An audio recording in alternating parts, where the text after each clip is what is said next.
Hey, ich hab's nicht so mit großen Reden. Aber wenn du dieses Verlangen nach... wie war denn das gleich? Irgendwas Englisches mit... need. Oh Mist, ich vergesse das immer. Right, ich hab das im Griff. Keine Sorge. Hey, ich hab auch das Babypuder benutzt. Überall. Ich glaub an dich. Du packst das. Danke, Rydell. Oh, es war Speed. Need for Speed.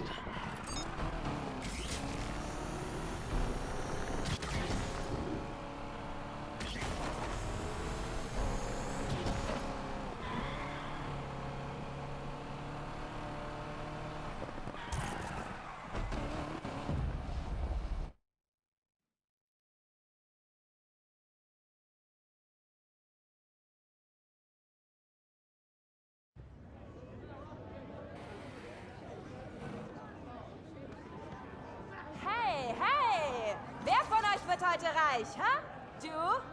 Du, Bro? Haha, du, Bro? Woo! If you know, you know! Hey, Na los, kommt schon! sieht so aus, als hätte mich Alex schon ersetzt. Ich kann euch nicht hören! War ich auch so peinlich? Oh ja, aber sowas von. Gut, dann spürt ihr das? Die würden alles tun, um uns aufzuhalten. Also ich schon! Zeit auf! Und wenn sie damit Erfolg haben? Ich weiß nicht. Dann versammeln wir ein Team, retten die Welt, fahren nach Hause, machen ein Bierchen auf, reden über Familie, grillen zusammen. Und dann machen wir alles wieder von vorn, so 8, 9 Mal. Zeigen wir denen, wie man sowas in Lake regelt. Hey, warte mal kurz. Es tut mir wirklich leid, was passiert ist. Wie du gesagt hast, ich hatte 2 Jahre und hab's irgendwie nicht gebacken bekommen. Yes. Hör zu. Ich hol mir das Auto trotzdem. Glaub bloß nicht, dass dir deine Tränchen jetzt weiterhelfen. Ach, komm mir nicht so. Vielleicht fokussierst du dich mal lieber aufs Rennen, anstatt auf deine großen Sprüche. Okay, Ruhe jetzt! Ruhe! Jetzt geht's los! Woo! Den Startpunkt habt ihr jetzt auf euren Smartphones. Und ich will ehrlich sein, die Cops wissen, dass heute was abgeht. Die werden auf der Lauer sein. Aber das hält euch nicht auf, oder? Hey, es ist soweit! Der Lake Shore Grand kann beginnen! Woo! Peinlich. Weißt du was? Hauptsache, da steht einer von uns.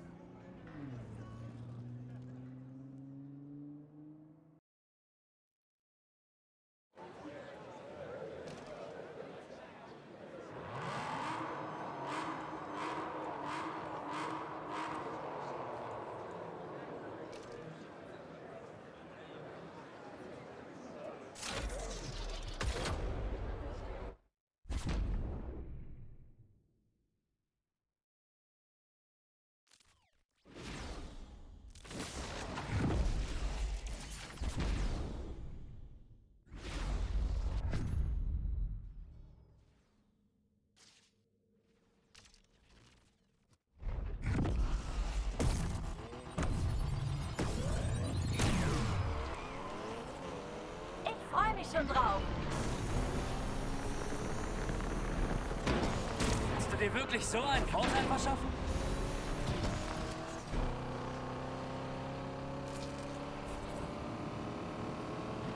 Haben diese Typen nichts Besseres zu tun? Zentrale, wir sind Ihnen auf den Fersen.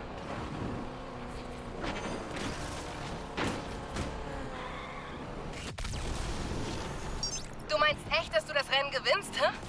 Hast du Angst? Angst um deine Gesundheit vielleicht.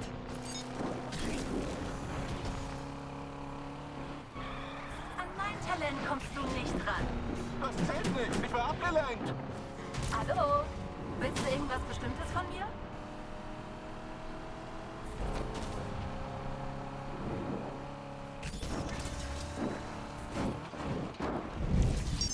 Sicher, dass das Ding hält? Du hast nicht dran geschraubt, also. Ja. Die Deppen nehmen uns die Arbeit ab.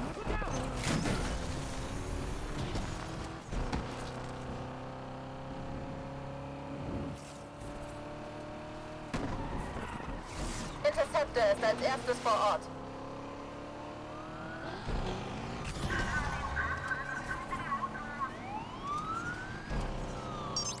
Du bist noch dabei? Dachte, dein Wagen liegt mittlerweile ausgebrannt auf der Straßenseite. Nein, aber ich bin Feuer und Flamme, wenn du das meinst. Gibst du? Das war stylisch. An alle Einheiten. Interceptor ist jetzt im Einsatz und unterwegs.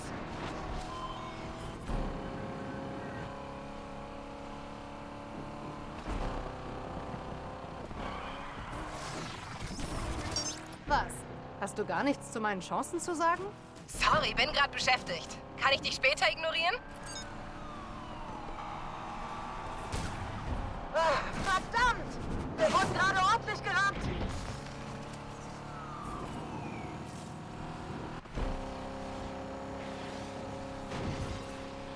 Okay, auf geht's. Ich fang gerade erst an.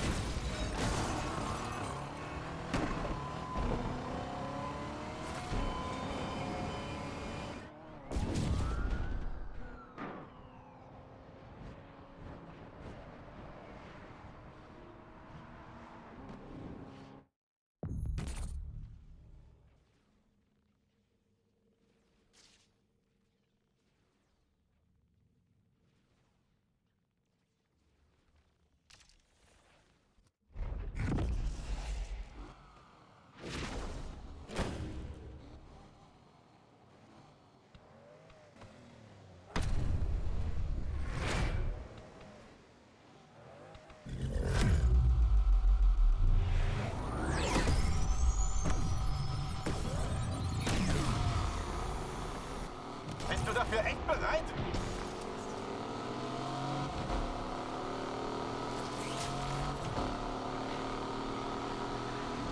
Haben diese Typen nichts Besseres zu tun? Nehme Verfolgung auf. Was machst du denn? Was machen diese Vollidioten da nur?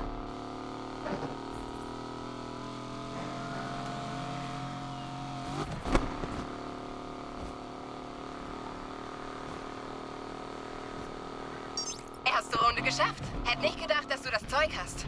Hoffst du drauf, dass ich einen Unfall baue? Nein, ich möchte einfach schneller sein als du.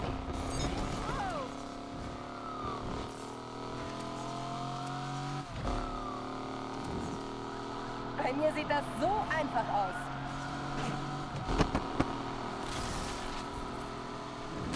Interceptor ist vor Ort.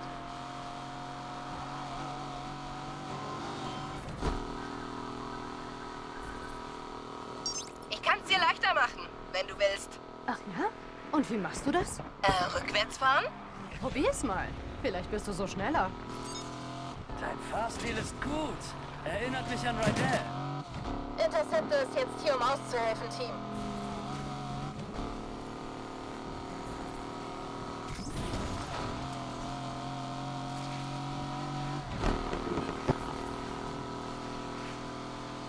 Hey, Was ist jetzt wieder, Yes?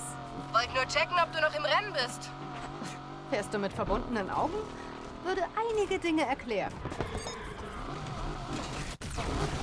Diese Straßenratten haben uns ausgeschaltet.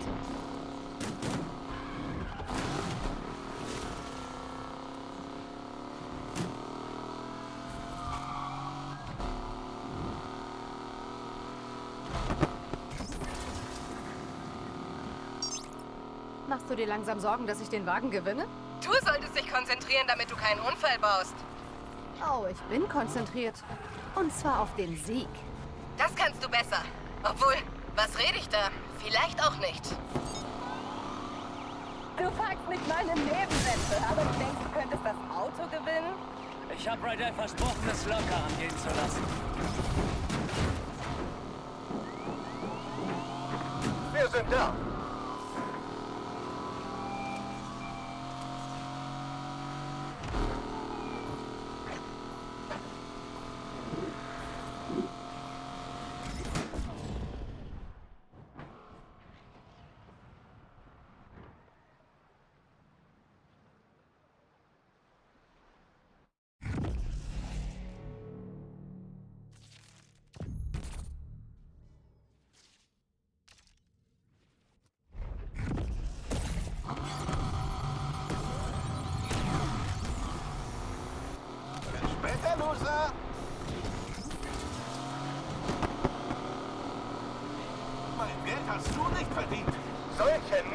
Wagen habe ich ja noch nie gesehen. Undercover ist hier. Das ist gleich vorbei. Das zählt nicht. Ich war abgelenkt.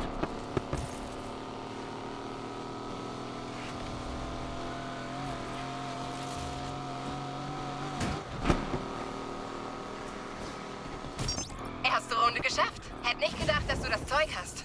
Hoffst du drauf, dass ich einen Unfall baue? Nein, ich möchte einfach schneller sein als du.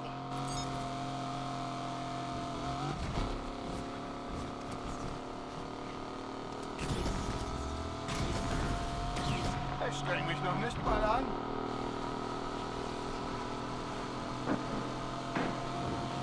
Interceptor hier, bereit zum Abfang. Mein Geld kriegst du nicht so einfach.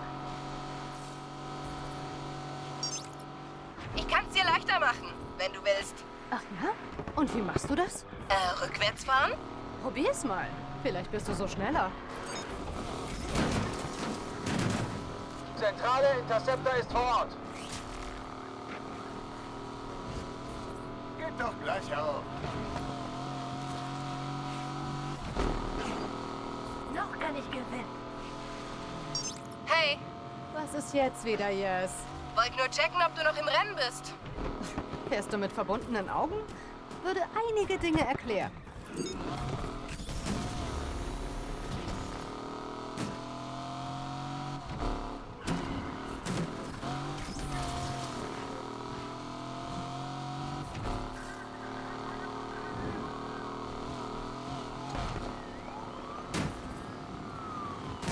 Machst du dir langsam Sorgen, dass ich den Wagen gewinne? Du solltest dich konzentrieren, damit du keinen Unfall baust. Oh, ich bin konzentriert. Und zwar auf den Sieg. Das kannst du besser. Obwohl, was rede ich da? Vielleicht auch nicht. Streife ist hier und startbereit.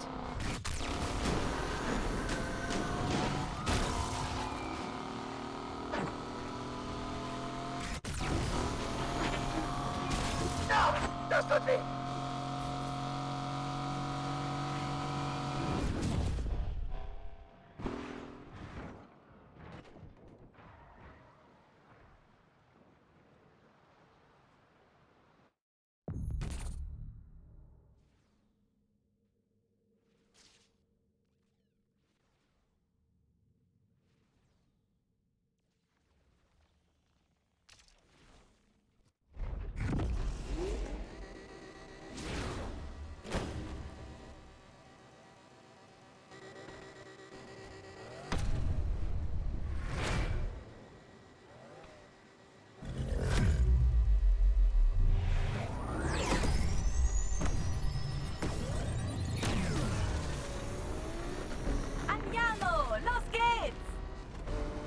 Verfolgung auf. Wir haben Sichtkontakt zum Ziel. Zentrale, Interceptor hier. Wir sind als erstes vor Ort angekommen.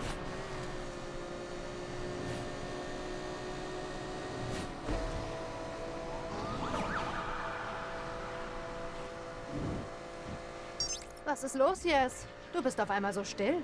Ich achte auf die Straße. Solltest du auch mal probieren. Oh, das tue ich. Und ich bin kurz davor, meinen Wagen zurückzugewinnen. Habe ich recht? Wie wäre es, wenn du einmal nicht Scheiße laberst?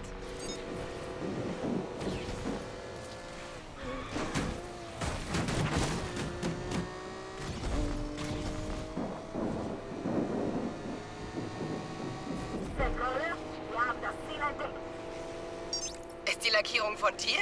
Yep. Warum? Du weißt ja, wie es heißt. Kleider machen Leute. Wusste nicht, dass du mal Clown werden willst. Das lasse ich dir nicht durchgehen. Zentrale? Hier geht es zu wie beim Autoscooter. Ich schwimme weit in deinem Geld. Hey, Yes. Lass den Wagen gründlich reinigen, bevor ich ihn abhole. Ich hasse den Gestank von Versagern. Du denkst wirklich, dass du gewinnst, oder? Das denke ich nicht nur, Yes. Du hast recht. Du denkst gar nicht.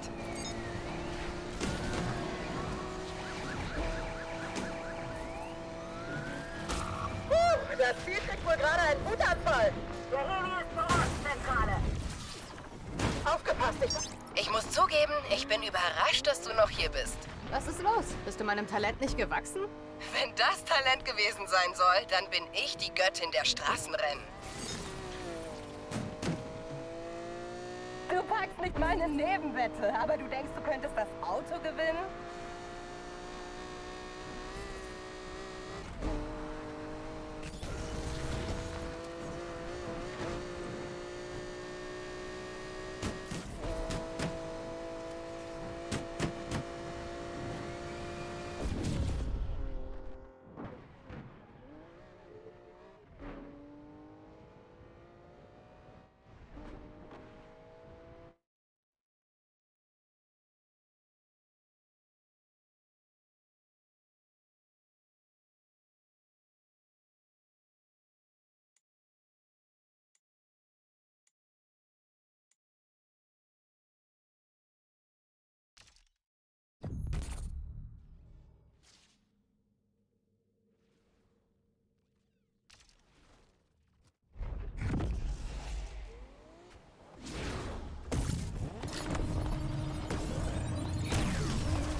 Das wirst du meinen Wagen nicht kommen.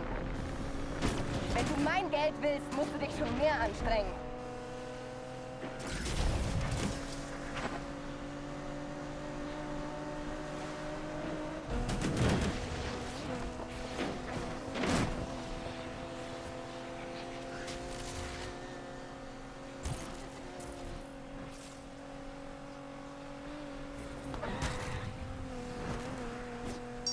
Jetzt kommt's drauf an. Behältst du die Nerven? Ich behalte seit 2 Jahren die Nerven. Das ist ungesund, weißt du?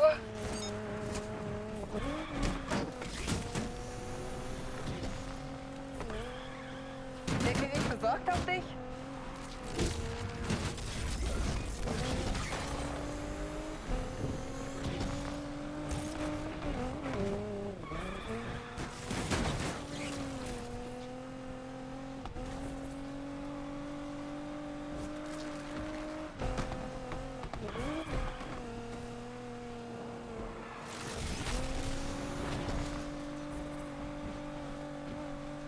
Genieß die Zeit im Wagen, solange du noch kannst, Jess.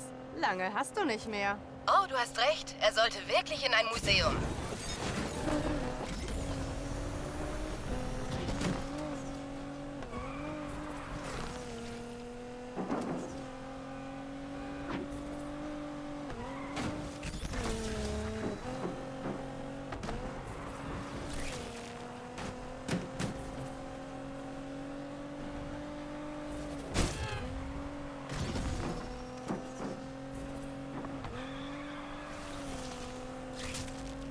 Ich halte mich nur zurück. Nicht mehr lange, dann halte ich die Schlüssel in der Hand. Was auch immer. Ich höre dir nicht zu. Nettes Comeback.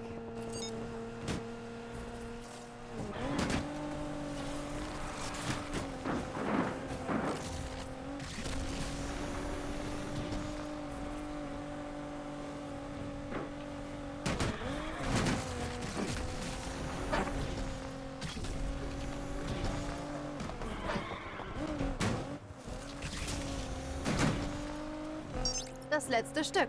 Ich kann die Ziellinie fast sehen. Die Ziellinie, sicher? Natürlich. Ich fahre nämlich gleich über sie drüber.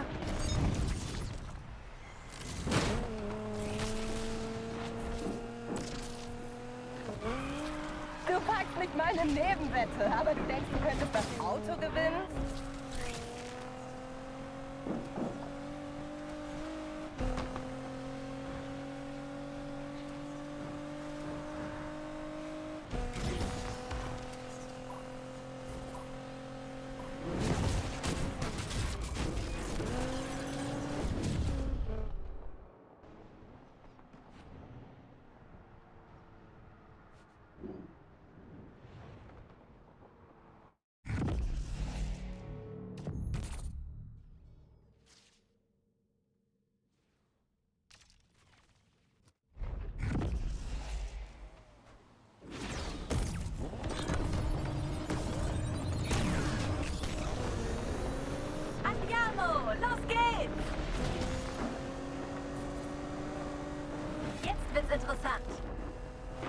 verfolge die Verdächtigen.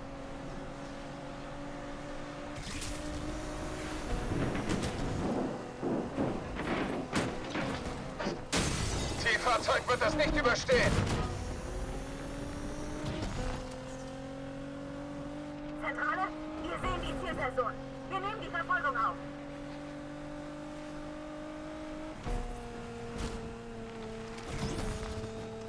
Jetzt kommt's darauf an. Behältst du die Nerven? Ich behalte seit 2 Jahren die Nerven. Das ist ungesund, weißt du?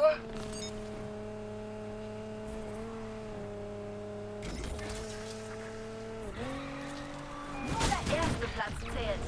Sonderwagen ist bereit.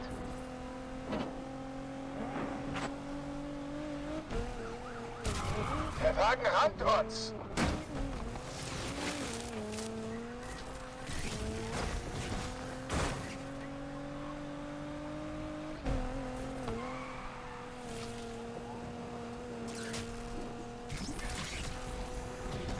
Der Intercept. Genieß die Zeit im Wagen, solange du noch kannst, Jess. Lange hast du nicht mehr. Oh, du hast recht. Er sollte wirklich in ein Museum. Helikopter jetzt vor Ort, Zentrale. Verdammt, die setzen uns hier ganz schön zu.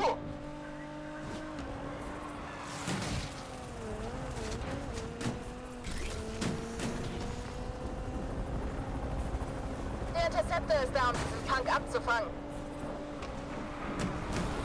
Gut, jetzt kann ich zeigen, was ich kann.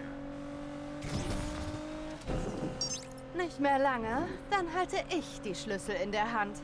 Was auch immer. Ich höre dir nicht zu. Nettes Comeback.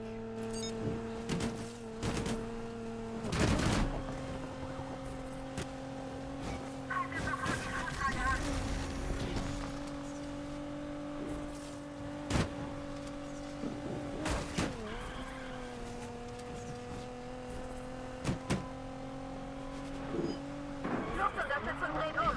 Müssen aufschalten. Das letzte Stück. Ich kann die Ziellinie fast sehen. Die Ziellinie, sicher? Natürlich. Ich fahre nämlich gleich über sie drüber. 2440 ist ein echtes Aas. Wir wurden gerammt. Ich halte mich nur zurück.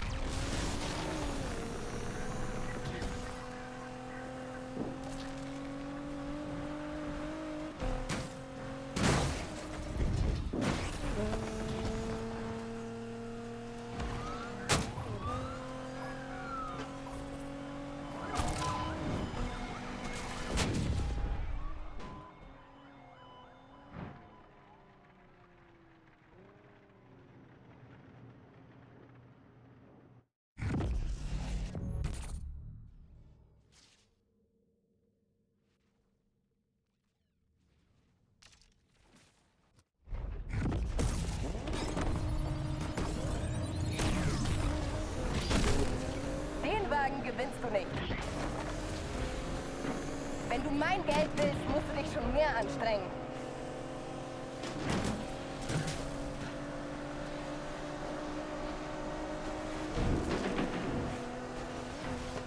Zentrale, Interceptor ist vor Ort.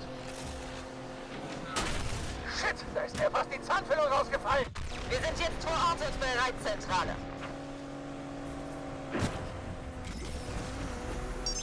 Jetzt kommt's drauf an. Behältst du die Nerven? Ich behalte seit 2 Jahren die Nerven. Das ist ungesund, weißt du? Dein Geld gehört dann wohl mir. Undercover ist hier. Das ist gleich vorbei.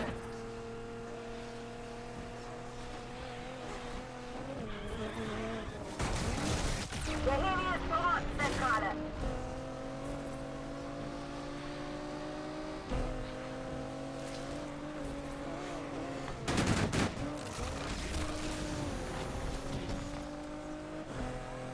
Mein Geld kriegst du nicht so einfach. Genieß die Zeit im Wagen, solange du noch kannst, Jess. Lange hast du nicht mehr. Oh, du hast recht. Er sollte wirklich in ein Museum.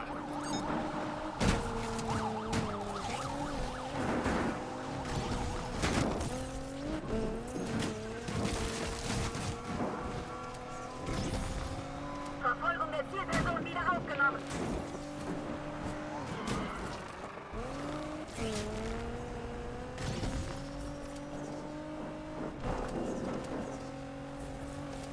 nehmen die Verfolgung auf, Team. Zielfahrzeug ist komplett schwarzzentral.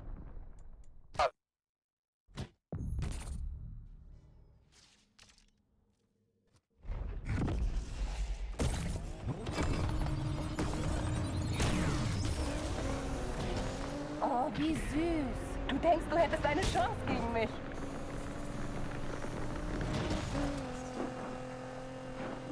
Wenn du mein Geld willst, musst du dich schon mehr anstrengen. Haben diese Typen nichts Besseres zu tun? Wir haben die Zielperson im Blick und nehmen die Verfolgung auf. Zentrale? Das Ziel hat uns gerade unschädlich gemacht. Team, wie können wir euch helfen? Heli hier. Habe Sichtkontakt verloren.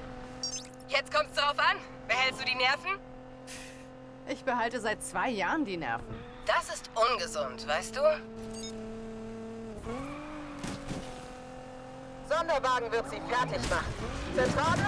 Wir sind leider raus. Ich hole mir Kaffee und Donuts.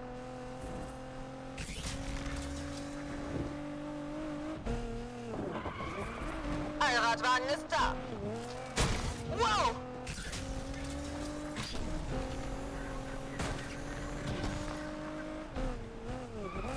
Wir haben die Zielperson wieder im Blick.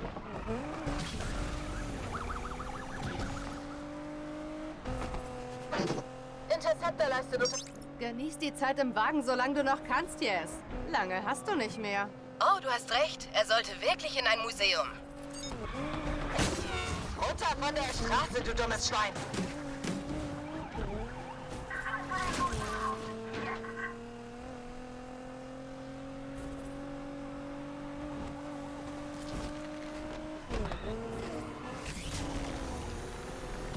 Oh, wie süß. Ein Kratzerchen.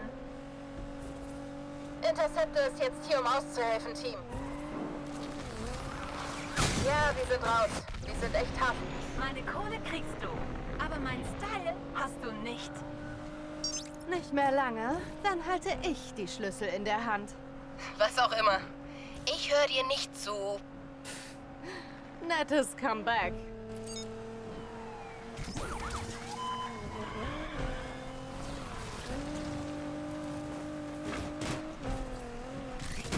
Ciao, ciao.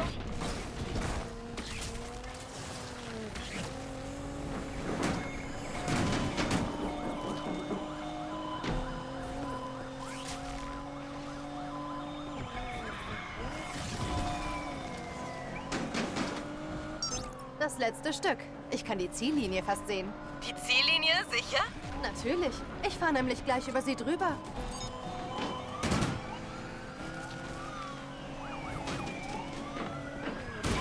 Mein Auto! Arschlöcher! Interceptor ist jetzt hier, um auszuhelfen, Team. Zentrale, hier Interceptor. Nehme die Verfolgung auf.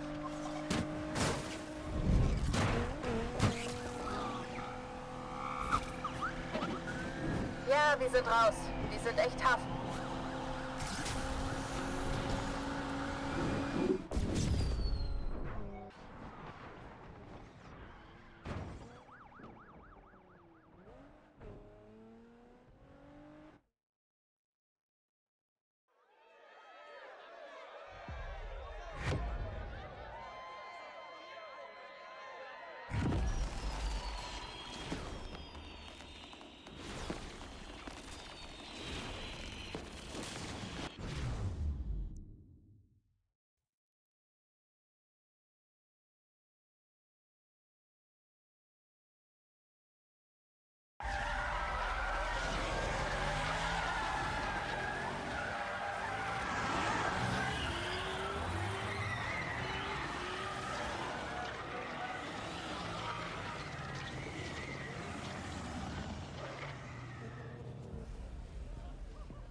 Yes! Das war so krass, Bro! Wir haben es geschafft!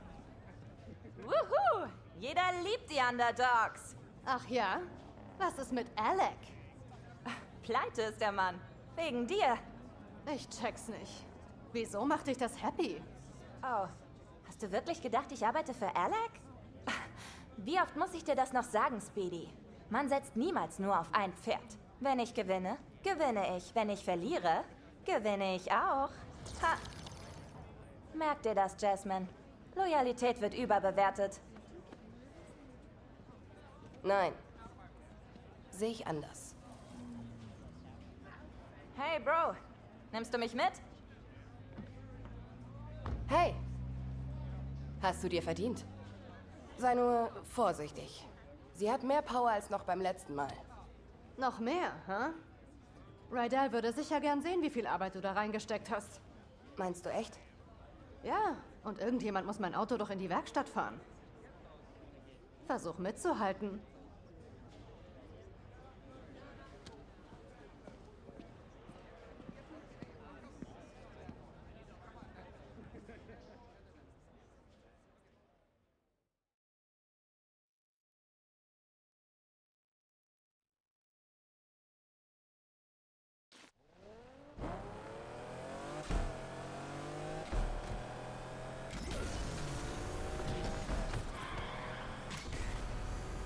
Yes, du hattest echt recht.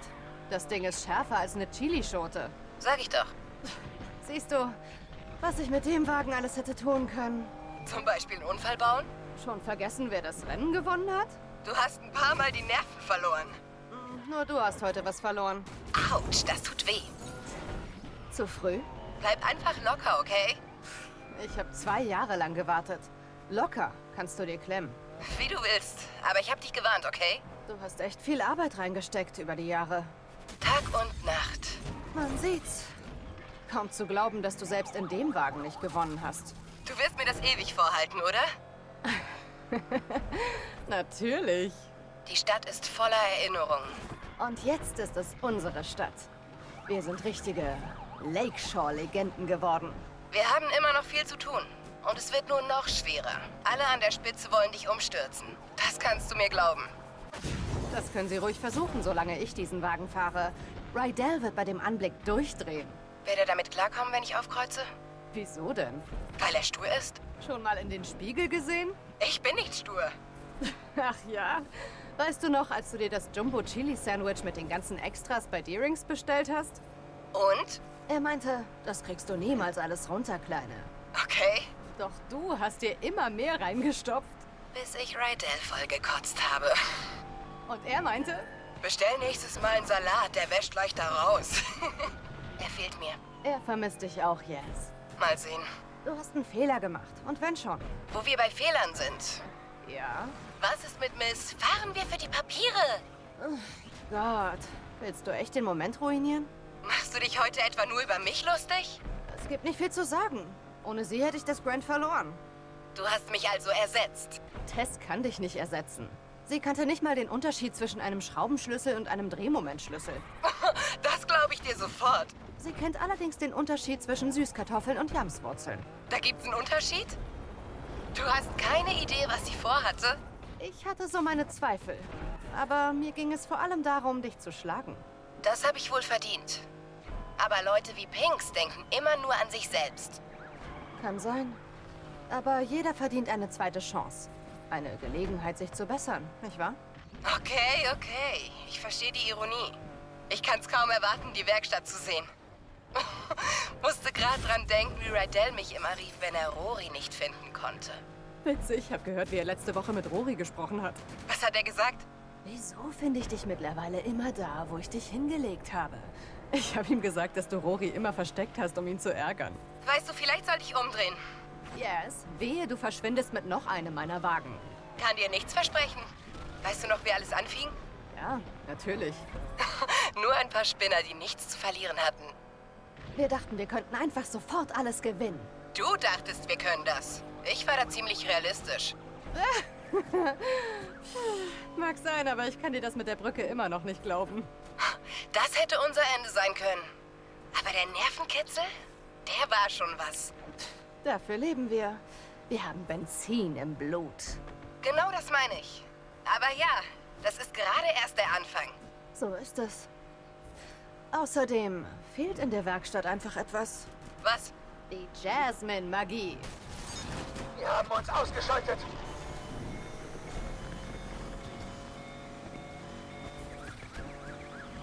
Ich habe eine Idee. Ich versuche, das Ziel von vorne auszubremsen.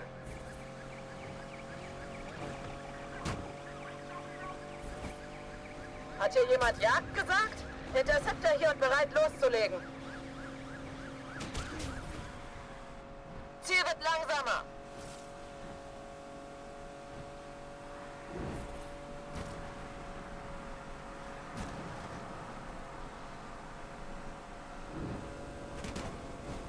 Hubschrauber in der Luft und vor Ort, Zentrale. Habe das Ziel wieder verloren, Team. Sorry. Ich drehe noch eine Runde.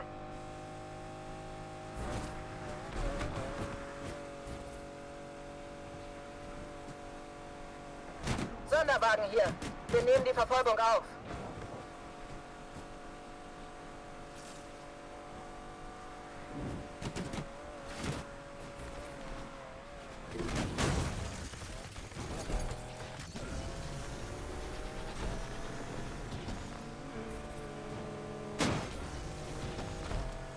Team, wir sind da. Wie können wir aushelfen?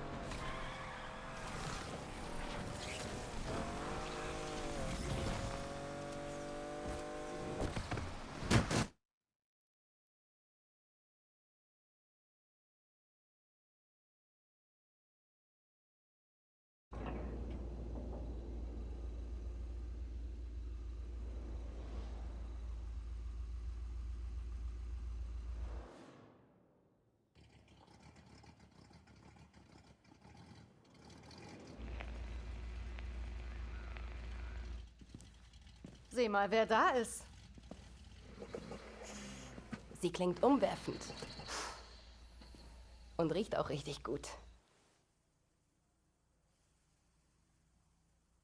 Rydell, Der es tut Kompressor mir... ist hin. Der Kerl wollte ihn selbst reparieren. Und ich hab's ihm noch gesagt. Das muss alles wieder rückgängig gemacht werden. Er hätte auf dich hören sollen. Was für eine Scheiße. Wie läuft's in den Heights? Völlig überbewertet. Hast du denn schon an den Turbo gedacht? Seit wann hältst du dich denn an irgendwelche Anleitungen? Naja, dachte, ich fange jetzt damit an.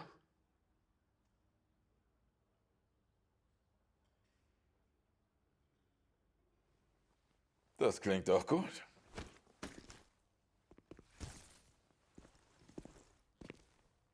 Lakeshore, nimm dich in Acht.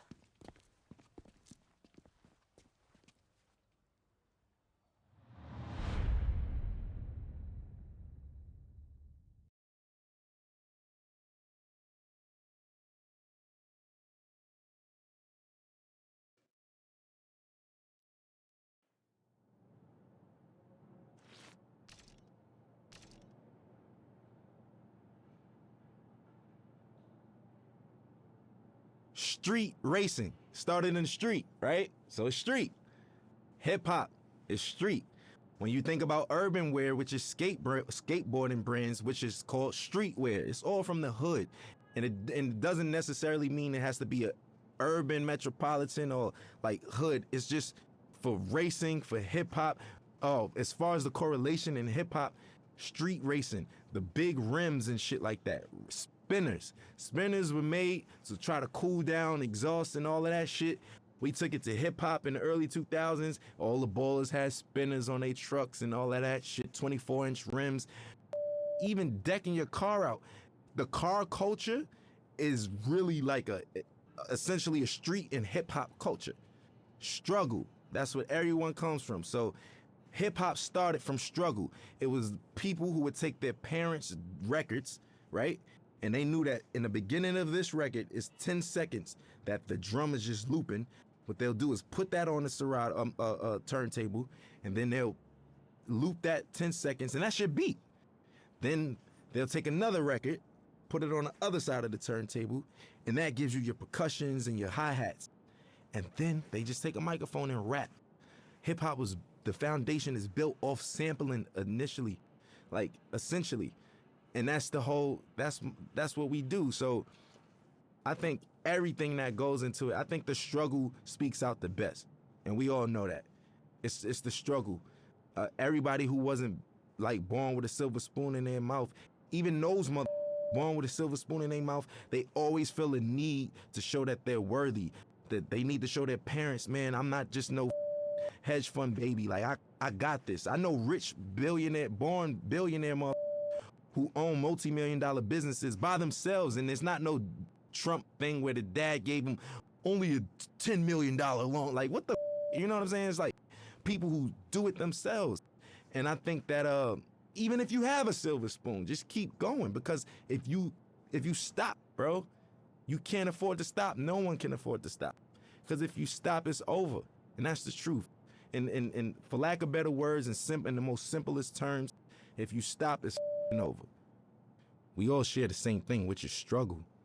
And for anybody struggling, I just want some words of encouragement. ASAP, meaning always strive and prosper. It's not what you think. It's not as soon as possible. But we took a positive riff on and put a spin on something that meant quickly. But for us, it's everything but fast. It actually has more of a positive perspective. And it was some form of encouragement that promoted prosperity and ambition amongst the young brothers. There's a lot of people where I come from who have a lot of capabilities and different backgrounds, but we never really exercise those tools or anything like that because we so stuck in our situations or trying to live up to a facade that was, put in front of us that we got to live up to and other people's expectations. I think always strive to prosper is just creating your own path for your own destiny, but not going rogue and not giving up. It's always about the encouragement.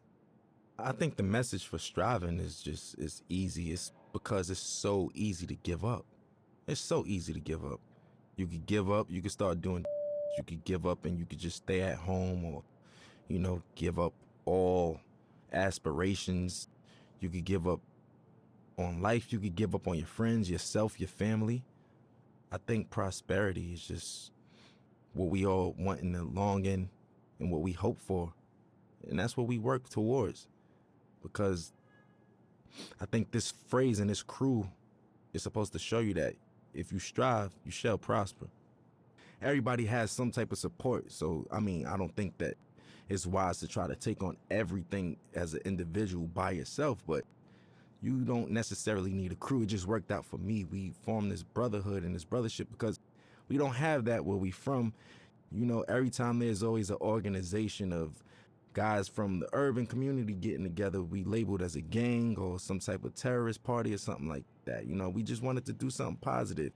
We're not saints, but at the same time, we're not cold-blooded sinners, and it's really all about just getting your dreams out there, man. And I think that I'm an advocate for that. I advocate for that. I think I'm a catalyst for change. I think I'm a catalyst for, striving and prospering and doing it how you want to do it your way, because everything about me is unorthodox, man. My style, the way I talk and everything, but it works. And I just want to encourage people to be them, whatever that may mean. And whatever your goal is set to be, to try to accomplish that. That's the purpose of it. And I think that's the pursuit of happiness in life. People don't get to know that I'm human just like them. I go through struggles just like them. I go through frustrations and everything.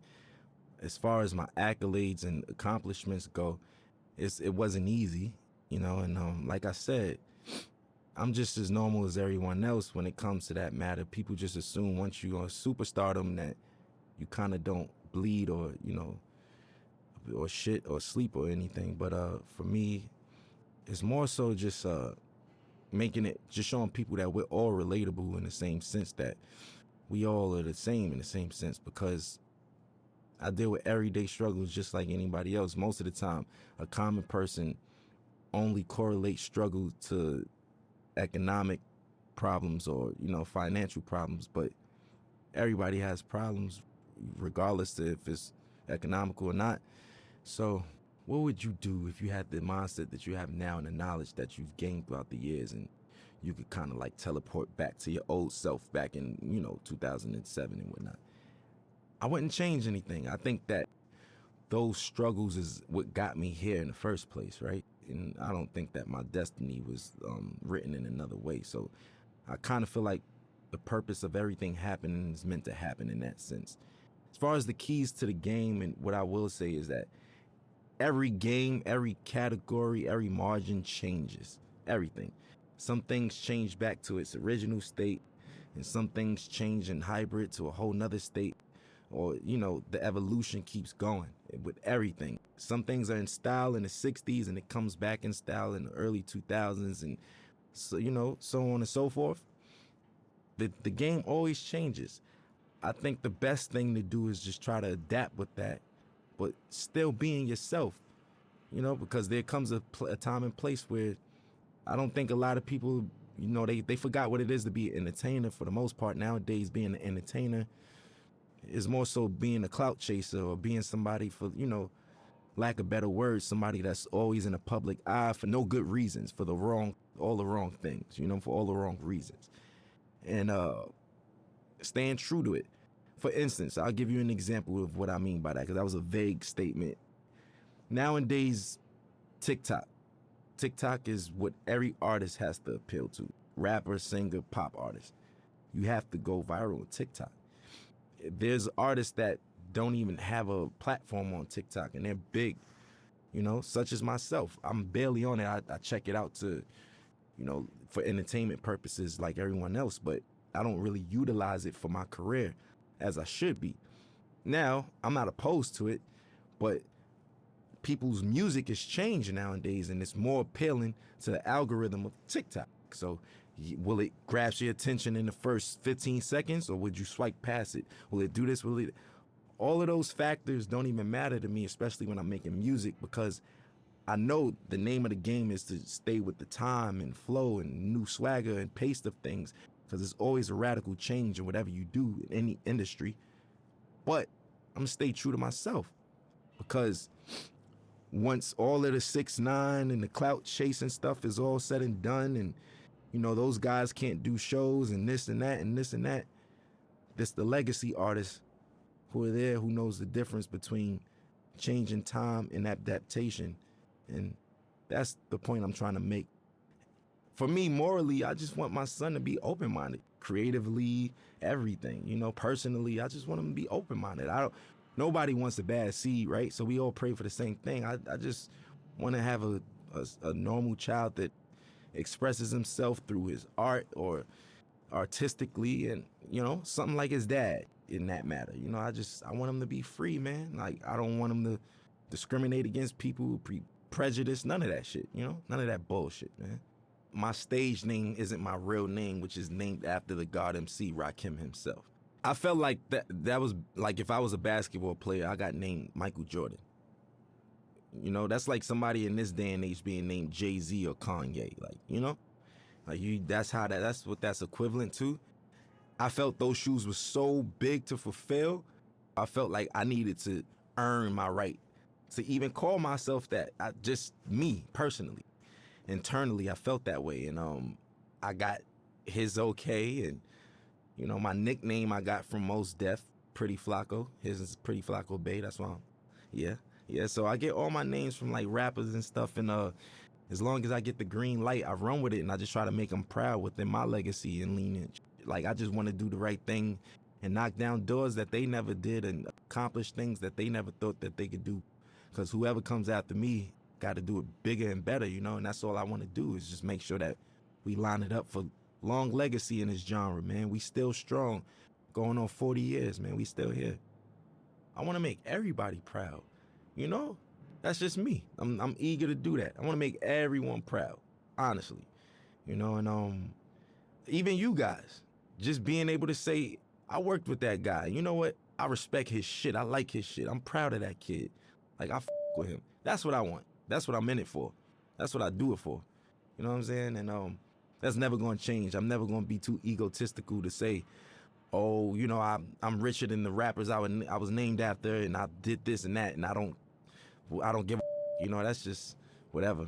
You know, that's just not my motto. That's not my thing. It's not my swag. So for me, I just want to make everybody proud, because I'm a student and I'm always learning. And, you know, the gratitude from certain people and individuals and validation is what counts, you know? I grew up in a household of 4 siblings, but in general, there's 14 of us. And yeah, man, it's a lot of us, a lot of responsibilities. I'm the oldest. Yeah, I'm the oldest from my pop's side. So my pops passed away, and here I am with my brothers, and I'm like a dad figure in that sense. So that's why I was like, I kind of been a dad for a while now, technically, you know. It taught me I was just a weird man. I was like different from all of them. I was a strange one, you know what I'm saying? Like, I like the weird shit, like music that people wouldn't even suspect me to like. Like, what kid you know like Bob Dylan and Buddy Holly and these motherfuckers and shit, you know what I'm saying? Like, listening to Bob Marley and Buju Banton, and I don't know. I'm just, do you, because where we from, it's supposed to just be, yo, I only listen to you know what I'm saying? I only listen to hoodie rap. That's it. I'm a killer. You know what I'm saying?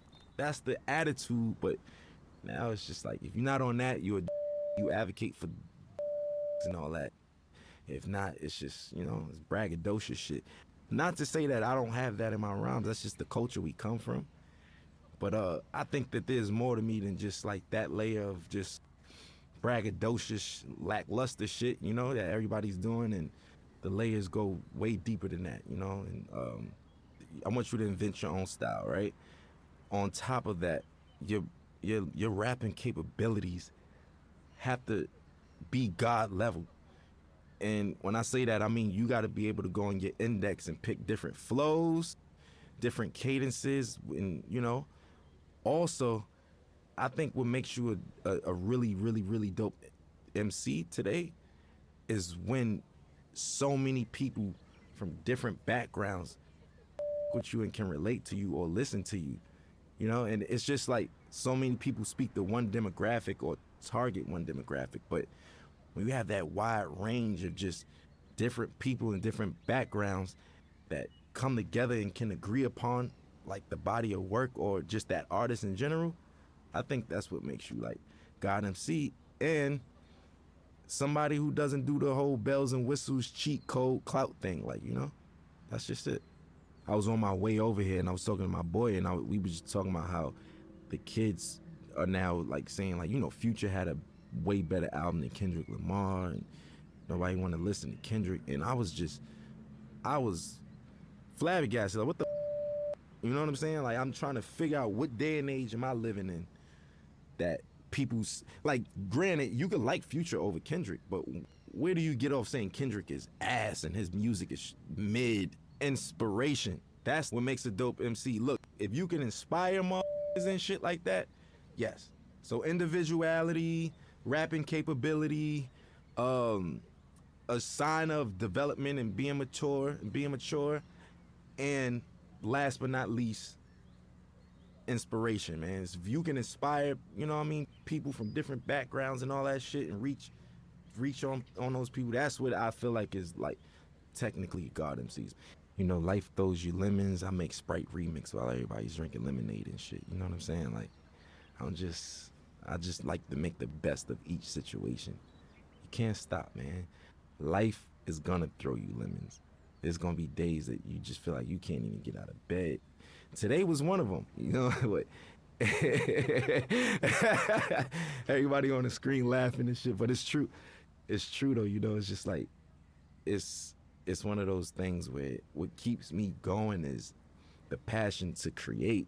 I know that I feel like a genius, right? And I know that's some real self-centered shit to say. Within my own right, what I do, I feel like I mastered a lot of the things that I do. And within those margins, I feel like I'm a genius in that realm. And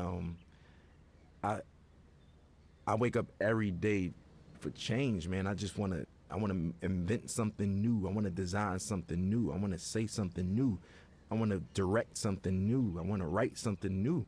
I want to do something that's going to inspire older than me, younger than me. You know, that's why I want other my age or younger or older to do the same thing. Keep it going. We all got to be inspired, man.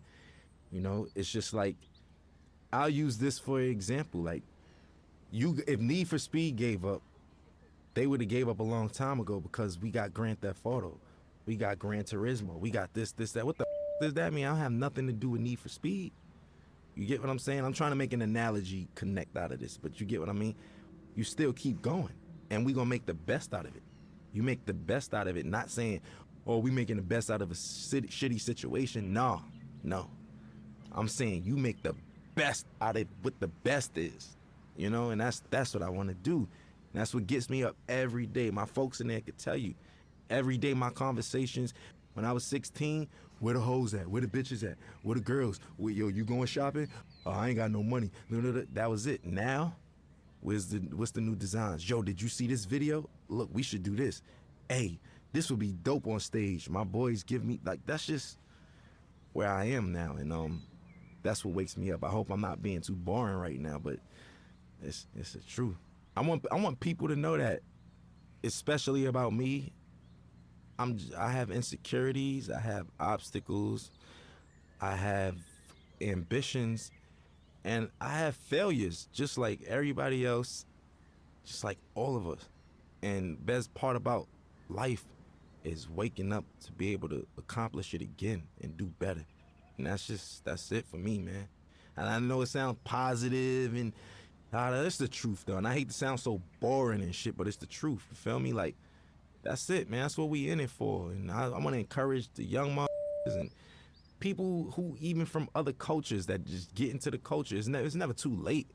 You know, I just want to encourage people who all share struggle or is sharing a struggle, even trying to accomplish anything, man. I just want to give them that ambition, man. Some words of encouragement. Always strive, always prosper, man.